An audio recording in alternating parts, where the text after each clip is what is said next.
Hi, my name is Jacob Chosick, and for this presentation on rural social problems, I will be discussing the issue of substance abuse in rural areas. So, to begin, the Substance Abuse and Mental Health Services Administration in 2018 reported that rural communities have higher rates of alcohol, tobacco, opioid, and methamphetamine use and abuse in metropolitan areas. Um, and there are a lot of unique challenges when talking about rural substance abuse versus urban substance abuse. And so, in this presentation, I will talk about some of the existing literature on rural substance abuse, compare rural versus urban substance abuse, discuss a few approaches that rural places are taking on substance abuse issues, and finally, we'll talk about how rural culture is uniquely affecting the issue of substance abuse. Um, so, to begin, um, we'll talk about some of the existing literature on rural drug and alcohol abuse.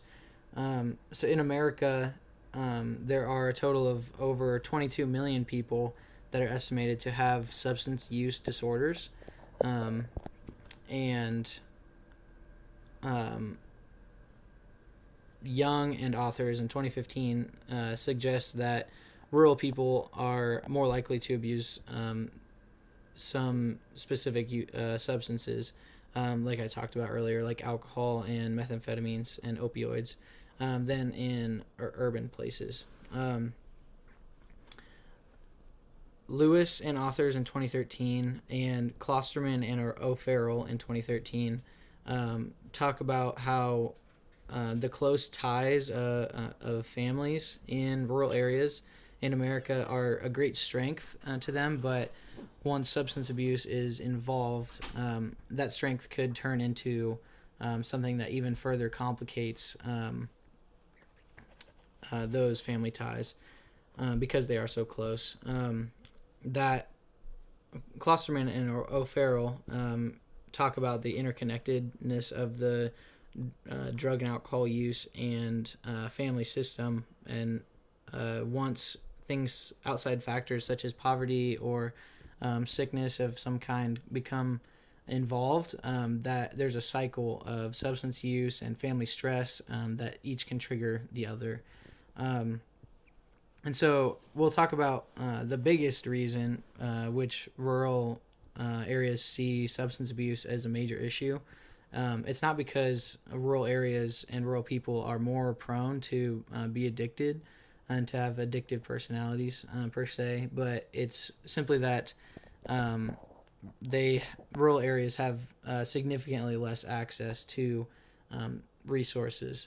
Um, Lewis and authors in 2013 talks about how significant distances between service providers and rural residents is a major barrier, and also affect a lack of effective transportation methods, lack of effective childcare providers, and long waiting lists are all barriers to accessing services. Finally, in the literature review section, um, these Young and authors in 2015 and Cuthbertson and authors in 2017 talk about how rural people are significantly less willing and to seek out or consent to professional help, and they report substance abuse issues less often than urban people. And Rural people are generally more traditional and are in closer proximity, so informal resources are better modes of service a lot of times, like public schools and local churches. So for the issue of substance abuse in rural settings, um, for my presentation, we will talk about how rural communities are disproportionately impacted by recent rises in narcotics overdoses. Rural communities have a higher percentage of residents who use opiates for non-medical purposes. They have a lower average age of exposure to addictive drugs and have higher rates of depression and suicide than metropolitan areas do. Rural residents, like we talked about, report their mental health and substance abuse issues less, and they're more likely to be referred to treatment programs through the legal system. Also, substance abuse problems in rural communities receive less governmental recognition because rural people are of a minority group, and they are affected by this less recognition and in policy by less funding for effective treatment methods. And that means that fewer mental health professionals are available, and there's a decrease in quality of treatment programs and professionals. So some approaches that some rural areas are taking. First, we'll talk about telehealth, which is the use of electronic technology to provide clinical health care and education to support long-distance healthcare needs. The Health Resources and Services Administration identifies telehealth as being especially critical for rural areas and remote parts of the U.S. There's a program called the Substance Abuse Treatment Telehealth Network Grant Program that is currently being used by our national government to improve rural and underserved areas' access to substance abuse treatment services. So in addition to telehealth being used on a national government level across the United States, there is another example in Campbell County, Tennessee, named the WIN program, which uses alternative sentencing, which helps decrease substance abuse cases while also decreasing the volume of jails, rural jails. The WIN program is specifically for rural women who are experiencing substance abuse issues. They are working to get them involved in substance abuse therapy and other mental health programs in Campbell County, which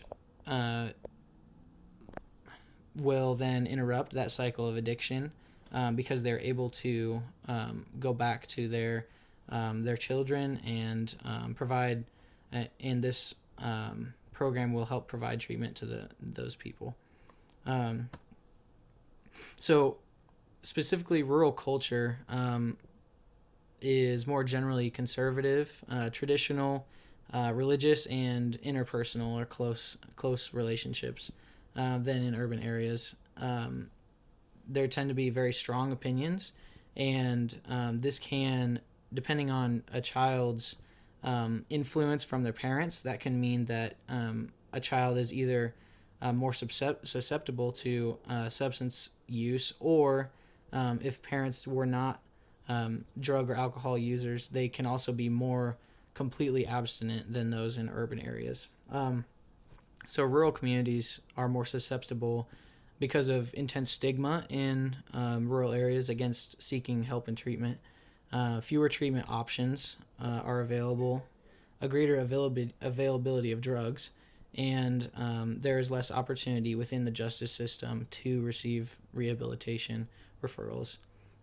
So on a macro level, it is crucial for small communities to gain the attention of policymakers so that more resources can be allocated to rural substance abuse, which is an intensifying issue.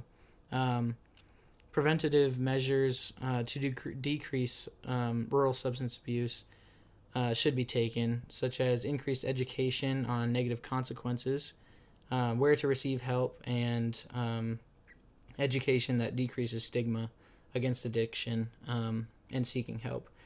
And the greatest challenge of all in rural areas is the issue of accessibility because of long distances. Though they need the same quality of care, urban and rural areas present very difficult, very different obstacles because of cultural and geographic differences.